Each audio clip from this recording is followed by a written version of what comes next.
মা, আমি বেরোচ্ছি। এত বেলা আবার কোথায় যাবি রে? বাবলির কাছ থেকে কয়েকটা নোটস নিয়ে আসবো। লাস্ট উইকে তো জ্বরের মধ্যে স্যারের ক্লাসটাও মিস করলাম। সামনেই পরীক্ষা, তাই যাই নিয়ে আসি। ঠিক আছে যা, কিন্তু তাড়াতাড়ি ফিরবি। দুজনে মিলে আবার গল্প করতে বসে যেও না যেন। না না, আমি যাব আর আসবো।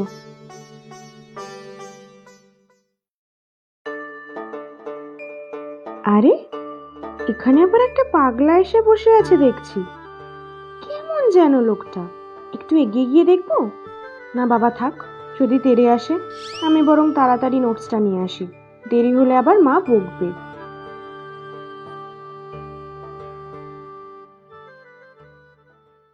আরে, ওই লোকটার চারপাশে এত ভিড় কেন? কিছু হয়েছে নাকি? দেখি তো একবার।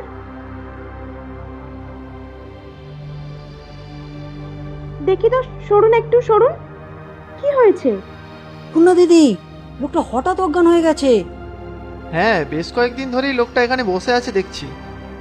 একটু জল দিন না কেউ, বয়স্ক লোকটার জ্ঞান তো ফেরাতে হবে।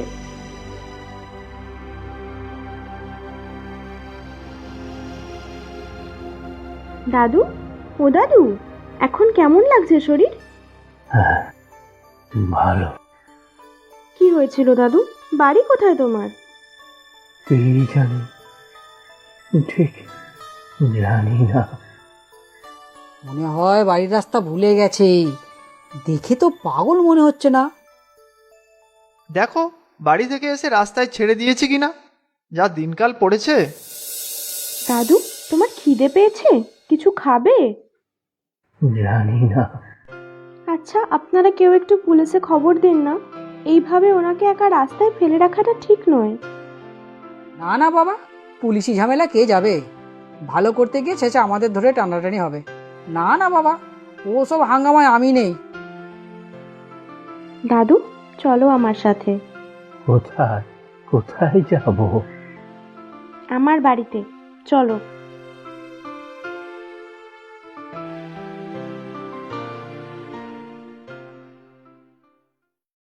কি রে, এই আসার সময় হলো তোর? আরে, এই আবার কাকে ধরে নিয়ে এলি? মা, এই দাদু রাস্তায় অজ্ঞান হয়ে পড়েছিল, কিছুই মনে করতে পারছে না, তাই আমি বাড়ি নিয়ে এলাম। তাই বলে যাকে তাকে বাড়ি নিয়ে আসবি? তুই কি ওনাকে চিনিস নাকি? না চিনি না, কিন্তু ওনাকে দেখে তো মনে হলো ভালো ঘরের, তাই। তাই তুই তাকে সোজা বাড়ি নিয়ে চলে এলি? বলিহারি তোর বুদ্ধি, বলি আক্কেলটা কবে হবে শুনি? কত রকম খবর আজকাল বেরোয়, কিছুই কি পড়িস না? অজানা অচেনা একটা লোককে সোজা বাড়িতে ঢোকালি? আহ মা, তুমি একটু ব্যাপারটা বোঝার চেষ্টা করো। তুমি একটু ভালো করে দেখলেই তো বুঝতে পারবে যে দাদু কোনো খারাপ ঘরের মানুষ নয়। হয়তো কোনো কারণে হারিয়ে গেছে বা কিছু মনে করতে পারছে না, তার উপরে অসুস্থও হয়ে পড়েছে, তাই ওনাকে রাস্তায় একা ফেলে আসতে পারলাম না। হারিয়ে গেছে সেটা পুলিশ বুঝবে, তোকে কে এত পাগামি করতে বলেছে? এইগুলো হলো চুরি ডাকাতি করার মতলব।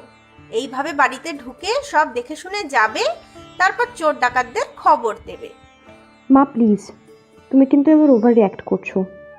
একটা বুড়ো মানুষ যে প্রায় কিছুই মনে করতে পারছে না, দুর্বল কাহিল, সে কিভাবে চুরি করবে?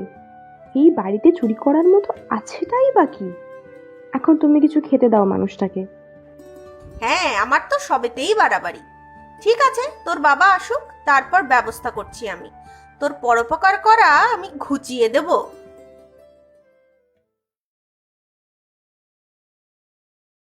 দাদু, আর কিছু লাগবে? না দিদি ভাই, তোমার কি কিছুই মনে নেই? তোমার বাড়ি, তোমার আত্মীয় স্বজন? আমি জানি না, কিছুই মনে নেই। আচ্ছা ঠিক আছে, তুমি এখন খাও তো দেখি, পরে সেসব কথা শুনবো। আমাকে তুমি এখানে নিয়ে এসেছো বলে তোমার মা তোমাকে খুব বকেছে, তাই না? ও কিছু নয়, মা আসলে ভয় পেয়ে গেছে। এখন চারিদিকে যা সব হচ্ছে, তাই ভয় পাচ্ছে। না না, আমি চুরি ডাকাতি করব না দিদি ভাই। এই বুড়ো হাড়ে আর সে শক্তি নেই। তুমি মায়ের কথায় কিছু মনে করো না দাদু। বললাম তো, মা খুব ভীতু, অল্পতেই ভয় পেয়ে যায়। তোমার মায়ের রান্না খেয়ে আমার মায়ের রান্নার কথা মনে পড়ে গেল। দারুণ রান্নার হাত ছিল আমার মায়ের। তোমার মায়ের কথা মনে আছে দাদু? আর কিছু মনে করার চেষ্টা করো।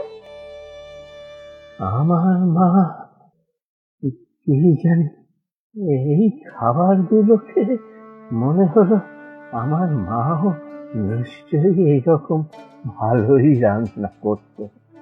আর তো কিছু মনে নেই। ঠিক আছে, তুমি এখন খাও, আর কিচ্ছু মনে করতে হবে না। কিরে, তুই নাকি কাকে বাড়িতে নিয়ে এসেছিস? তোর মা কি বলছে? একজন অসুস্থ বুড়ো মানুষকে নিয়ে এসেছি, যার স্মৃতিশক্তির লোপ পেয়েছে এবং উনি অসুস্থ। তাই আমি রাস্তায় তাকে দেখতে পেয়ে বাড়িতে নিয়ে এসেছি। আমি কি কোনো অন্যায় করেছি বাবা? না, ঠিক অন্যায় নয়, কিন্তু অজানা অচেনা কাউকে বাড়িতে নিয়ে আসাটা কি উচিত হয়েছে? তোমার মা ভয় পাচ্ছেন। বোঝাও বোঝাও, তোমার গুণধর মেয়েকে বোঝাও। বাবা, তুমিই তো শিখিয়েছো যে অসহায় দুর্বল কোনো ব্যক্তিকে সাহায্য করা উচিত। তাই সেই মুহূর্তে আমার যেটা ঠিক মনে হয়েছে আমি তাই করেছি। ঠিক বলে তুই কি বুঝবি? আজ তোর এই সিদ্ধান্তের জন্য আমাদের পুরো পরিবার যদি কোনো বিপদে পড়ে, তখন কি হবে? বাবা, তুমি একবার দাদুকে দেখো, একবার কথা বলো, দেখবে দাদু কত ভালো মানুষ, নিরীহ একজন মানুষ। এরকম একজন মানুষকে না দেখে কোনো ডিসিশন নিও না। ঠিক আছে, চল মানুষটার সাথে একবার দেখা করে আসি। আপনি কেমন আছেন এখন? দিদি ভাই খুব আদর যত্ন করেছে। আমি আমি খুব ভালো আছি। আপনার বাড়ি কোথায়? কিছু মনে পড়ছে? না না বাবা, কি করে এইখানে এলাম তাও জানি না। তোমার মেয়ে আমাকে রাস্তা থেকে তুলে আনলো, আবার পরিষ্কার জামা কাপড়ও দিল, যত্ন করে খেতেও দিল। আমি বোধহয় তোমাদের খুব অসুবিধায় ফেলে দিলাম, তাই না? না না, আমি সেটা বলতে চাইনি। আপনার বাড়ির লোক হয়তো আপনার জন্য চিন্তা করছে, তাই আপনার যদি কিছু মনে পড়ে। আমার বাড়ি কি জানি কিছু ঠিক মনে করতে পারছি না। আচ্ছা আচ্ছা, ঠিক আছে, আপনি ব্যস্ত হবেন না, বিশ্রাম করুন আপনি। কি বুঝলে গো? না, মিঠু ঠিক কাজই করেছে। বয়স্ক মানুষটি সত্যিই অসহায়। ব্যাস, তোমাকে উনি ওনার দুঃখের গল্প শোনালো, আর তুমিও গলে জল হয়ে গেলে। না গো, মানুষটার চোখ দুটো দেখবে, তাহলে ওনার ভেতরের কষ্টটা বুঝতে পারবে। দেখবে ওনার দৃষ্টিটা কেমন যেন ঘোলাটে। সত্যিই মনে হয় ওনার স্মৃতিশক্তির লোপ পেয়েছে। থাকুক কয়েকদিন এখানে, আমিও খোঁজ খবর করতে থাকি। ওনার বাড়ির লোকের খোঁজ পেলে তখন দেখা যাবে। যা খুশি করো, তোমাদের এই বাপমের জন্য যেদিন একটা বড়সড় বিপদ ঘটবে সেদিন বুঝবে।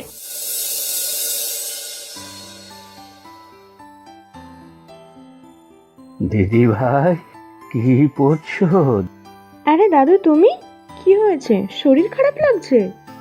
না না দিদি ভাই, ঘরে একা একা বসেছিলাম, ভাবলাম গিয়ে দেখি আমার দিদি ভাইটা কি করছে। তা কি পড়া হচ্ছে শুনি? আর বলো না, অঙ্ক নিয়ে নাজেহাল হয়ে যাচ্ছি। কেন যে ম্যাথস অনার্সটা নিতে গেলাম তখন, এখন মনে হচ্ছে ভুল করেছি। তোমার বুঝি অঙ্ক করতে ভালো লাগে না? না দাদু, আমি অঙ্ক করতে খুব ভালোবাসি, তাই তো উচ্চ মাধ্যমিকের পর ভাবলাম নিজের ভালো লাগার বিষয়টা নিয়েই ভবিষ্যতে এগোতে হবে। কিন্তু এত বড় সিলেবাস যে কিভাবে ম্যানেজ করব সেটাই বুঝতে পারছি না, পুরো হিমশিম খেয়ে যাচ্ছি।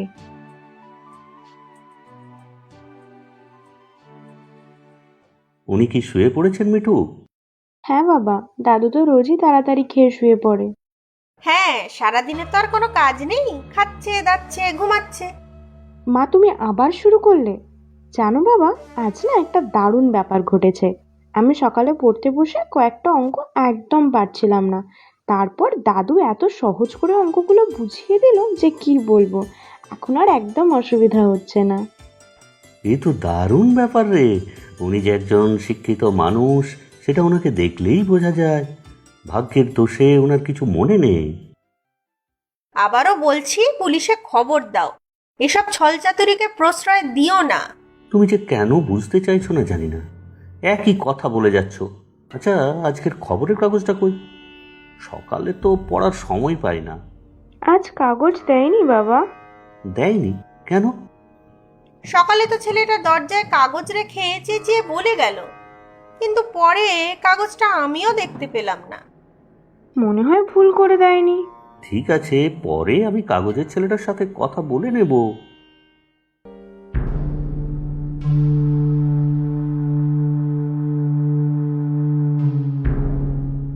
কিরে, তুই কলেজ যাবি না?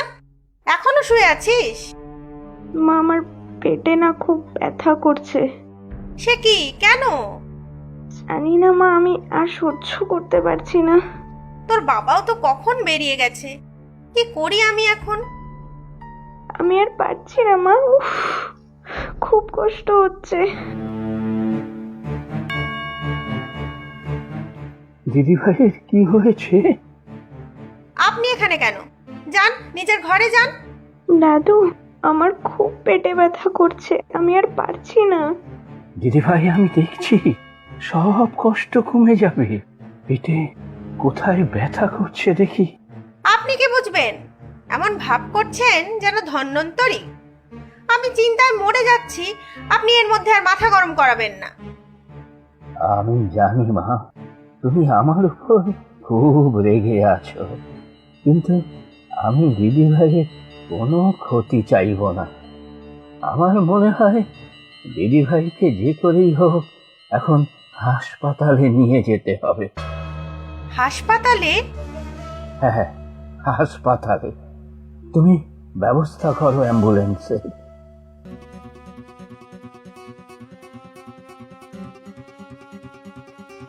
কি হয়েছে? মিঠু কেমন আছে? জানি না, ডাক্তারবাবু ভিতরে নিয়ে গেছেন। হঠাৎ করে অসহ্য পেটের যন্ত্রণা হচ্ছিল, আমি কিছু বুঝতে না পেরে এখানে নিয়ে এসেছি। তা ওনাকে এই অসুস্থ শরীরে এখানে টেনে আনলে কেন? তোমাকেও বলি হারি, নিজের মেয়ে হাসপাতালে ভর্তি, কোথায় সেই চিন্তা করবে, তা না বাইরের লোকের চিন্তায় ব্যস্ত। না না, আমি নিজেই এসেছি। দিদি ভাই কেমন আছে একটু ডাক্তারকে জিজ্ঞাসা করো না। একদম ঠিক সময় আপনাদের মেয়েকে নিয়ে এসেছেন, না হলে ওর প্রাণ সংশয় পর্যন্ত হতে পারত। কি হয়েছে মিঠুর? ও ঠিক আছে তো? ডাক্তারবাবু, কোনো বড় বিপদ হয়েছে নাকি? না না, এখনো ঠিক আছে। ওর অ্যাপেন্ডিক্সটা বাস্ট করতে পারতো আরেকটু হলে। এখনো আউট অফ ডেঞ্জার, তবে হ্যাঁ, ইমিডিয়েটলি অপারেশন করতে হবে।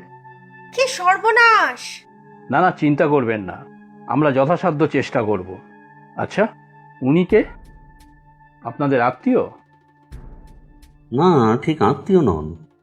আমার মেয়ে একদিন ওনাকে রাস্তায় দেখতে পেয়ে নিয়ে আসে।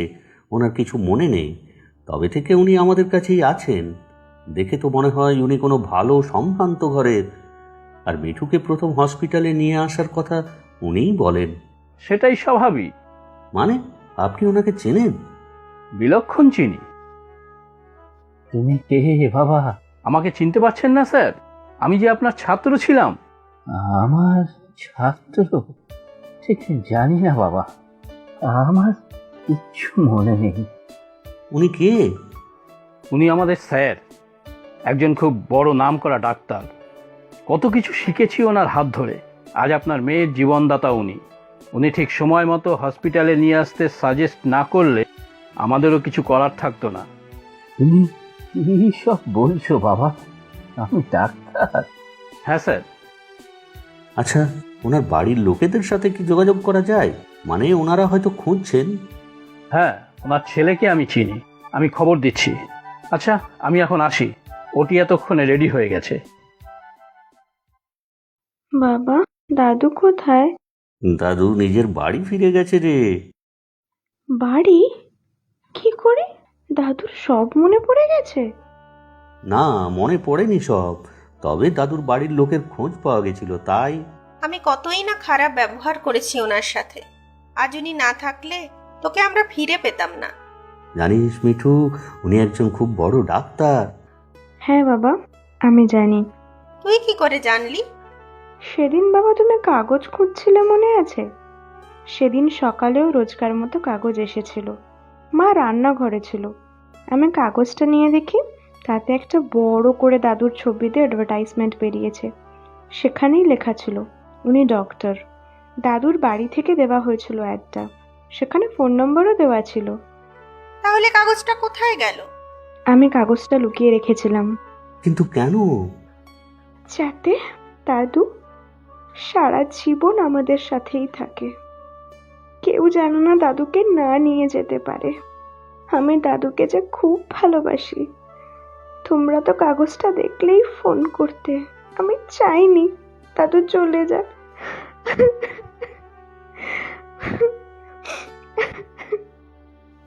আচ্ছা আচ্ছা, ঠিক আছে, তুই এখন কাঁদিস না। দুর্বল শরীর। এখন আবার কে এলো? দাঁড়াও, আমি দেখছি। দিদি ভাই, কেমন আছো এখন? দাদু, তুমি এসেছো? আমি তোমায় খুব মিস করছিলাম দাদু। তুমি আর কোথাও চলে যাবে না বলো? আমার কাছেই থাকবে বলো? আমারও খুব মন খারাপ করছিল তোমাকে না দেখতে পেয়ে, তাই তো চলে এলাম। আমাকে ক্ষমা করুন, আমি অনেক খারাপ ব্যবহার করেছি আপনার সাথে। না না মা, আমি ওসব কিচ্ছু মনে রাখিনি। আমি যে আপনাদের কি বলে ধন্যবাদ দেব। হঠাৎ একদিন বাবা বাড়ি থেকে বেরিয়ে যায়। বাবার অ্যালজাইমার্স আছে। আমরা অনেক খুঁজেছি কিন্তু পাইনি। কাগজে বিজ্ঞাপনও দিয়েছি কিন্তু কোনো কাজ হয়নি। আপনারা বাবাকে যেভাবে আদর যত্ন করেছেন তার জন্য আমি কৃতজ্ঞ। আপনারা বাবাকে বাড়িতে না নিয়ে এলে যে কি হতো কে জানে। না না না, এ আপনি কি বলছেন? উনি তো আমারও বাবার মতো।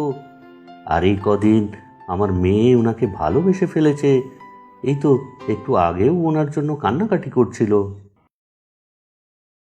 বাবা বাড়ি ফিরে যাওয়ার পরে আস্তে আস্তে স্মৃতি কিছুটা ফিরে এসেছে। আজ জেদ ধরলেন ওনার দিদিভাইকে দেখতে আসবেন, তাই নিয়ে এলাম। দিদি ভাই, এখন তাড়াতাড়ি ভালো হয়ে নাও তো দেখি, তারপর দুজনে মিলে বেড়াতে বেরোবো। তুমি আমাকে ভুলে যাবে না তো দাদু? না দিদি ভাই, আমিও যে তোমাকে খুব ভালোবাসি।